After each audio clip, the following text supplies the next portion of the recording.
Welcome back to another FPL video, and this one is my final game week 1 team selection. This is going to be a short series throughout the season where I'll talk about my team, the moves I'm thinking about, captaincy, transfers, and basically what's happening with my FPL team. Just want to document my season with my thoughts, so if you like it, please subscribe. We're very close to the deadline now, so I've stopped looking at 100 different options and I'm just trying to log the team in. There are still a couple of decisions I'm making, but let's go through the team.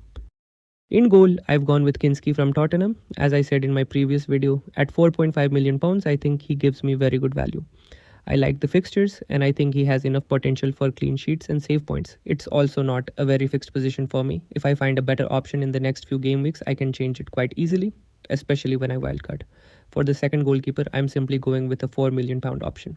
I'm not planning to bench boost early in the season, so I don't see any reason to spend that extra £0.5 million on a goalkeeper who is going to sit on my bench.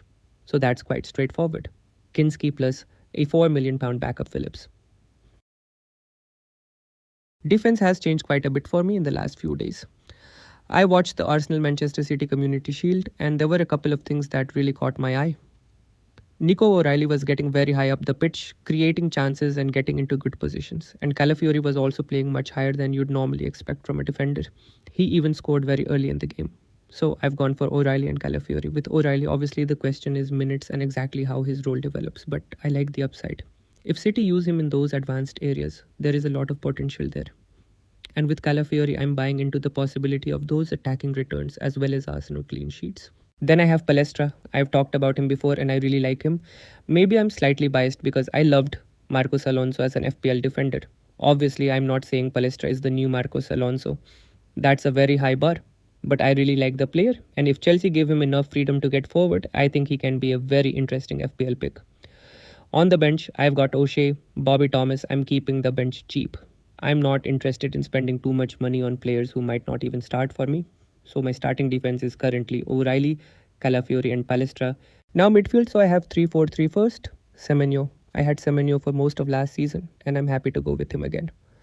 I watched him recently and he was getting into good positions and creating chances, so I'm sticking with him. Then I have Mbomo now. If you knows, I don't particularly like Manchester United. And Bruno Fernandes is definitely not someone I wanted in my team. But I have to admit, those first two Manchester United fixtures are very, very good. So I'm willing to take Mbomo as a short-term punt. I've seen enough from him in the starting lineup to like the role he's getting. And if he's playing high and getting into the box, I think he can score points.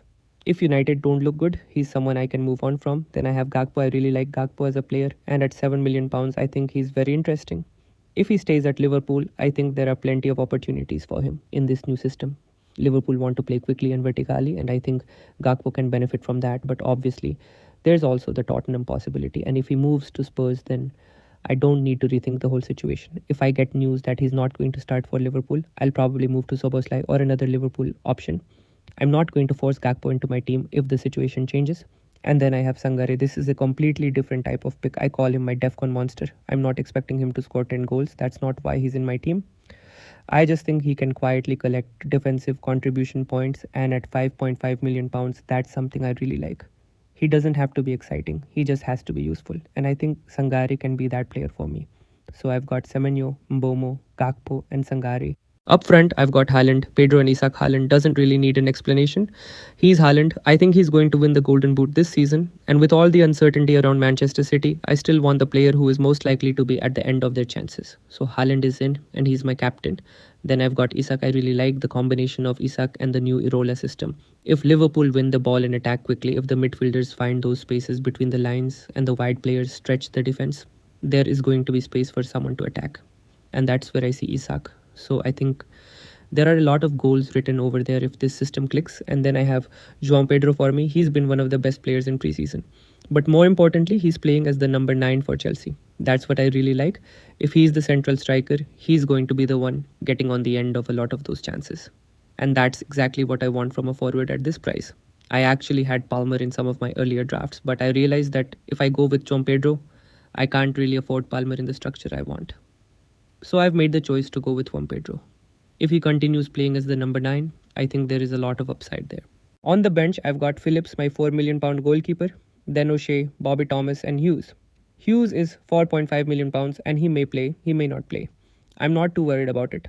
I'm also keeping 0.5 million pounds in the bank. I still like that strategy going into game week 1 because after the first game week, somebody will probably come out of nowhere, score 2 or 3 goals, get an assist, and suddenly everyone will say, I need that player. And if his price has already gone up by zero point 0.1 or zero point 0.2 pounds, that 0.5 million pounds in the bank gives me some room to react. So that's my final team at the moment. Kinski in goal, O'Reilly, Calafiori and Palestra in defense, Semenyo, Mbomo, Gakpo and Sangare in midfield, and Haaland, Pedro and Isak up front. Haaland is captain. There are still a couple of things I'm watching before the deadline, especially Gakpo, but I think we're getting very close now. Let's see what happens in game week 1. Good luck with your teams, good luck with your captain, and I'll see you after the first game week.